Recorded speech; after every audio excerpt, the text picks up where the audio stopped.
Hi, PGs, and welcome to another episode of the PG Podcast. Thank you so much for being a part of our community and for tuning in today for a very, very awesome and special interview.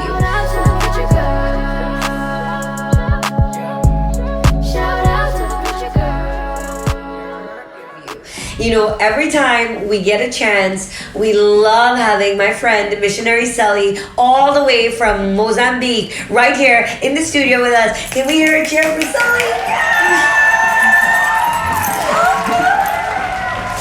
Welcome. Say hi, Celia. Hey, PGs. So, she is just here for one day. She came in this morning. She's leaving tomorrow. And so we're so excited. And thank you so much for agreeing to be part of the podcast and taking your time to do this. It's because she loves you. Okay? It's because she loves Jesus and she loves you that she's here.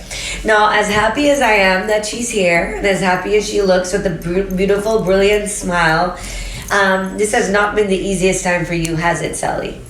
No, it has not. I know that's not a really good segue, but I feel like that's where we're going to have a conversation because what you're going through may be of so much help to some of you PGs out there. So if you want to share a little bit about what's been happening in your life, that'd be great.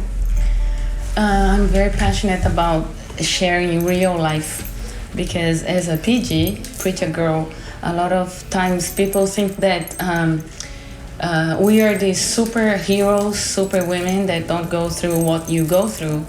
And so I take the opportunity to use what I go through to bless other people. So on the 3rd of January, this past January, I was in Mozambique and I got a phone call from my sister saying, pray that our brother is having a heart attack. 10 minutes later, and we prayed passionately, praying for his life and that God would spare his life. And more than anything, I prayed for his salvation. 10 minutes later, she called me back and said he didn't resist, and so he passed. And so that's where the process began. Well, I suppose that I'm still in the process, but even though it's early in the process, the things that the Lord has already shown me has blessed my heart so much and served as an anchor for me during this time that I thought, I want to share these because I know that may bless somebody else that's going through a similar thing, or maybe not as in the same area, but we all go through difficulties, and what God spoke to me is about how to get through it. So that's what I would love to share with you. Awesome. Well, as much as I hate that your family and you, on behalf of the whole PG community, you have our sympathy and our love. I know I'm honored that I got to pray with you.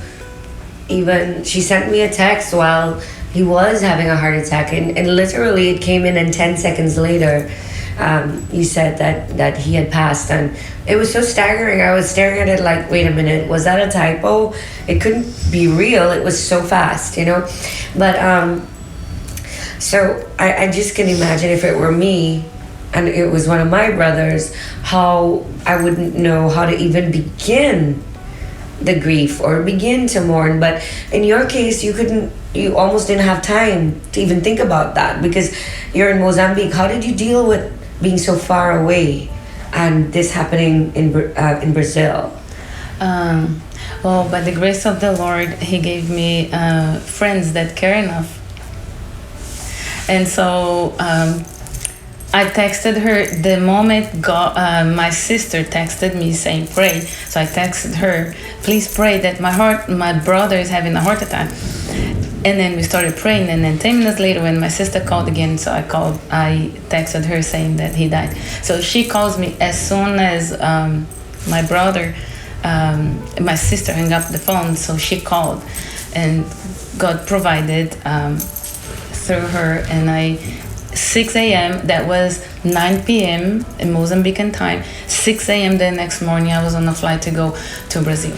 So I got off the plane, went straight to the funeral home, and got everything ready, helped my sister, and my mom was a mess, couldn't do anything.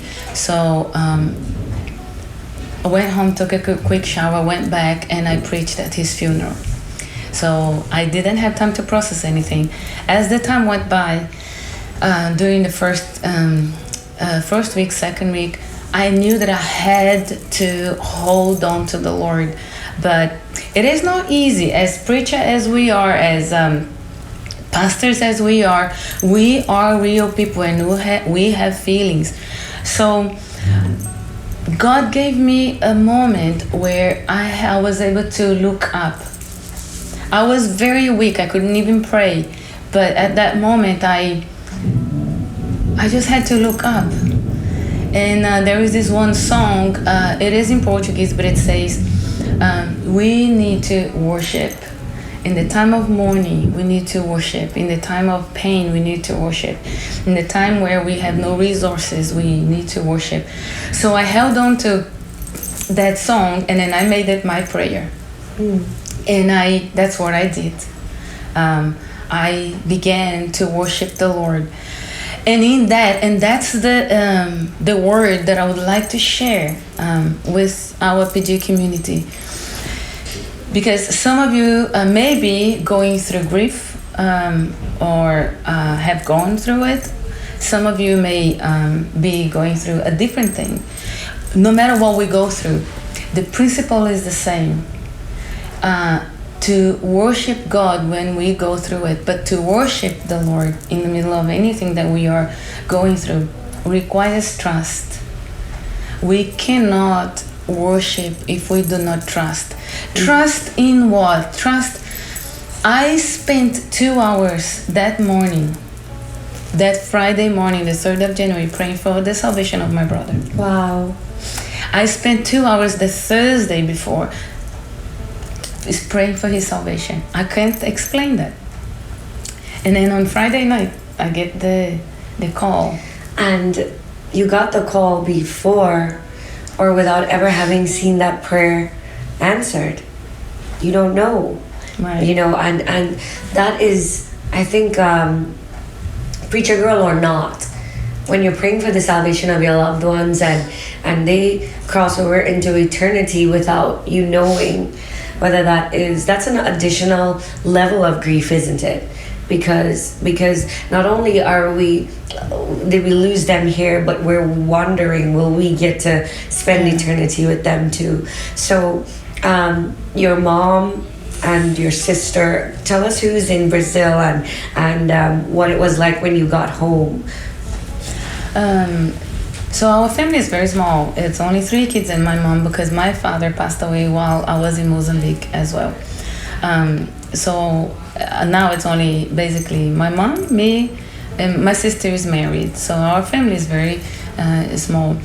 So when I got there, of course, my mom, she's still not right there. My sister was trying to be very strong. But once I got there, like every burden that she was carrying, They just broke. yes, and then it came on me. So, and I am, let's say, the pastor of the family, right? And so I had to be strong. So what I'm sharing with you, my family doesn't know. And they don't speak English either, so it's okay. So they won't know. Don't tell them. So I had to be the strong one, although she knows, because she was the one that sometimes late at night would be calling me and trying to be more than a PG, but being a friend and a sister, which I'm really grateful for, and listening, my processing and all. But if there is one thing that I would like this to be remembered, this time here, is a shout of freedom. Because in that process, when I was able to rise above the grief, what I felt was that was a shout of freedom. Because once I was able to just, if I use the illustration of being drowning and then get your head above the water, that was a shout of freedom for me, because it was a glimpse of comfort, trusting that I prayed for 2 hours on Thursday. I prayed for 2 hours on Friday. And yet he died. Trusting that God knows. Trusting that he was the primary caregiver of my mother. And what to do now? How are we going to handle that? How are we going to take care of our mother? Trusting, not having the answers, but trusting that God has, and worship Him in that trust, saying, God, I don't have the answers. You may be going through a different thing, total different thing, but that requires the same level of trust.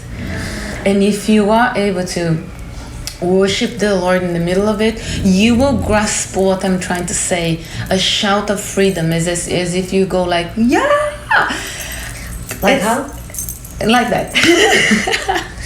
Yeah, she can do better than me.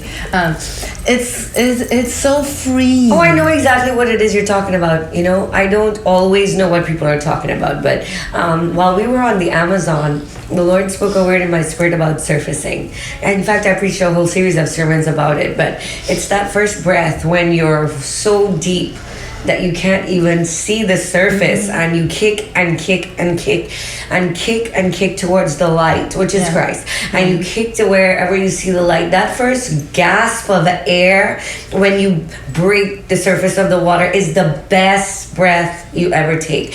And I figure that's what it's like, and leads us to something else you told me about keeping your eyes where your eyes need to be, because when you're that deep in grief, you don't know which way to turn. You don't know where to find comfort or who is gonna to help. And I've been in situations myself, maybe not the exact thing, where I felt completely submerged under myself, under the grief, knowing, Lord, if you don't reach down for me, it's over. I'm not gonna be able to make it through this. But the faintest light that you can get your eyes on, the smallest glimmer of hope, if you start kicking in the direction of that hope, which is Christ, He is the light of the world, eventually you break the surface, and that gasp is life. It is life to you. And so tell me, and some of you might remember her story about the secret sunflowers, and she talked about setting your eyes on Christ. Mention that a little bit if you would. I suppose that the word that Jesus gave me on that occasion is a word that I needed for the rest of my life, and I pray that it may bless you, because in 2009 I was going through a very, very difficult time, and Jesus came into my room in my time of prayer and then grabbed me by the hand and started walking. And my heart and then I entered into this picture, in this vision.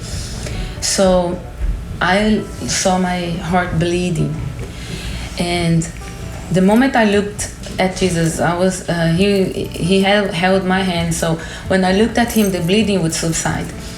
So, but then I would look back to my bleeding and my heart, and it would start bleeding again. And then I would look at Him, and then that happened for 3 times, until Jesus said, "Take your eyes off of your pain." The moment I did that, the bleeding completely stopped completely. And so I always go back to that whenever I go through something. It is not easy, even though I lived that experience. It was so vivid. Jesus walked into my room, I saw Him, and He grabbed me by the hand and walked with me.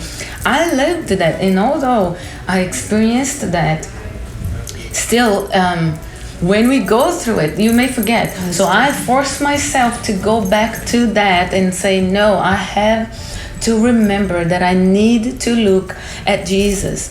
And when I was going through that, and then I had that insight about the shout of freedom, I also remembered something I read about the eagle. That the eagles, when they're met by a storm, they don't stay in the storm. They fly into the storm, and then they try and reach a place above the clouds. They won't go under it. And just now I was reading an article by Oxford, but a test done by scientists. They put a camera on some eagles and tried and threw them into like very very strong winds to see what would be their reaction. And so the experiment showed that the eagles would just like dive into the storm and then like put their wings under their bodies and then just going. Oh, I'm amazed by that, because that requires trust.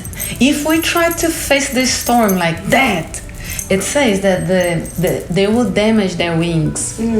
So what the eagles do, they did it 45 times. In all of the times the eagles did that, they dug and then went into right cutting the wind.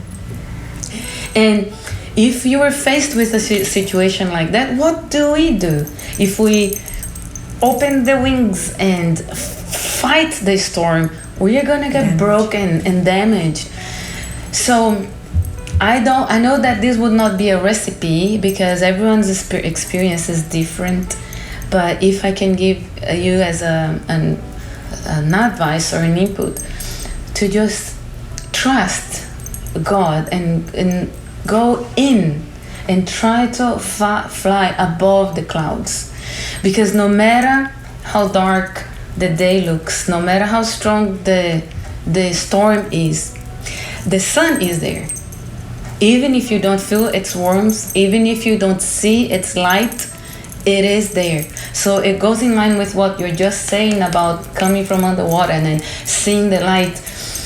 I guess what we're talking is the secret here is looking at Jesus, looking at God no matter what, and trying to worship Him in trust, even if we do not have the answers, even if we are still hurting, and even if our hearts are still bleeding, even if we still do not have the resources, if we still don't have the money. And if I was in Mozambique, I would be saying, even if you don't have the food, but to trust that it is worth it to worship Him in any given circumstances. So good.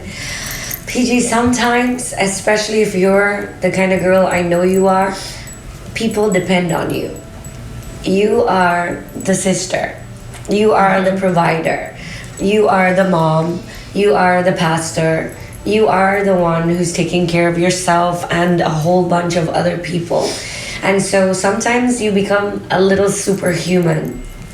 And people think you don't hurt, and you can't break, and you don't cry, and you don't go through stuff, and you don't have the same kinds of reactions to pain as other people do. But I know you do. And I know that when you're as a preacher girl, you're susceptible to pain and to grief and to issues of life, just like everyone else. And so you don't have to come out smiling, and you don't have to come out grinning and acting like you're all right all the time, especially if you're not all right, especially if you are in something. And that's why one of the reasons why God put us here for this community. It's so that you know you're not alone ever. Yana, you are not alone ever. We've gone through it. We are going through it. There are things that some of you have gone through that we can't even begin to imagine what that feels like for you. But what Pastor Celia has said today is better than gold. You know, you might be saying, now, well, she said worship in everything. How am I supposed to worship when I don't know the words? I can't sing a song. I don't even have prayer in me. Sometimes all worship is lying on your face and crying. In fact, when the woman with the alabaster box worshipped, how did she do it? She broke her box of perfume on his feet. She cried her tears and she dried them with her hair. That was worship. When Job lost his family and his home, his possessions, his health, how did he worship? He shaved his head, he put on sackcloth and ashes and wept before the Lord. Sometimes that's the best worship of all. The worship of a broken heart, a contrite spirit. The worship of God. I have nothing left, but all I am is yours. And that's why I felt it was so significant for Pastor Sally to be here today and to tell you, express what she's going through, and to let you know it's okay to hurt. And it's okay to grieve and to know that the sun is going to shine again. That Jesus didn't leave you. Yep. He didn't abandon you. He said, I will never leave you. I'll never forsake you. So, Sally, if you want to speak directly to some young woman, some lady, some girl who's looking right now and maybe in the middle of a crisis, what would you tell them right now from you to them? Just to add one thing to what you said about worship. Worship is to, when you were angry at somebody and the least thing that you want to do is say, oh, you're so good, you're pretty or whatnot. You don't want to praise them and compliment them at all. So worship is to, I'll use our human word, compliment God and tell him how great he is no matter what, even if we think that our pain was caused by him. And that's worship. It's rise above ourselves and rise above our circumstances and say, God, I love you and I trust you, even though I don't understand you. I don't understand your ways. I don't understand why I'm going through this. You are still on the throne. You are still the greatest thing in my life. You are the great I am. It's acknowledging who he is no matter how he does things, or no matter how we interpret the things he does, the way he does things. What I would say to you is, I guess that's my last words, really. It's to worship, but in this sense, saying, Lord, because this is what it has been for me. The greatest time, the deepest sorrows I had in my life, and I have shared in the first interview, I have shared one of the most difficult situations I ever went through. And on those moments is when I went deeper with the Lord. It's when we acknowledge who he is, no matter how we interpret his ways. So good. That interview that she talked about, it's going to be in the description box, or there's a link right there so you can go and look at that again. It was such a powerful interview with Missionary Celia. For those of you who are seeing her for the first time, she is Brazilian born, but she has been living in Mozambique for 17 years. 17 years, where she has the most amazing ministry.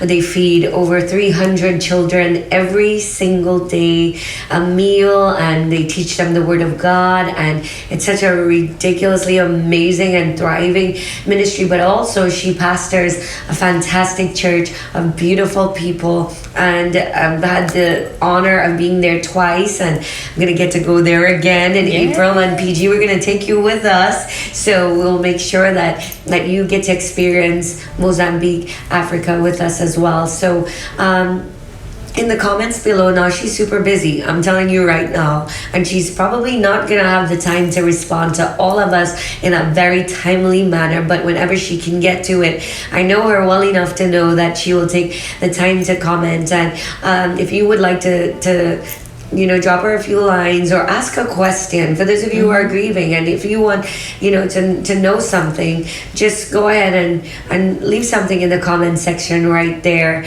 and check out those videos that are linked on the top. Sally, thank you so much for wearing all the... I'm PG, all PG in the heart. Yeah. She is PG inside out and around. Yes. And she's always like this. Like when we talk on FaceTime, she's wearing her PG pendant and I'm not wearing mine. And I see it happen all the time. It's so touching to my spirit. And she gave her PG bracelet away to somebody just this weekend. And thank you for taking the time in your one day to speak to them, because that is my heart. You are my heart. I thank God for you. Remember, if you haven't done so yet, to hit that subscribe button, hit the thumbs up so that more and more people could see your PG podcast. And remember that we're over there on Facebook in the PG community and on Instagram at Preacher Girl TV. I can't wait to see you next week. And remember that if God calls you, no one can uncall you.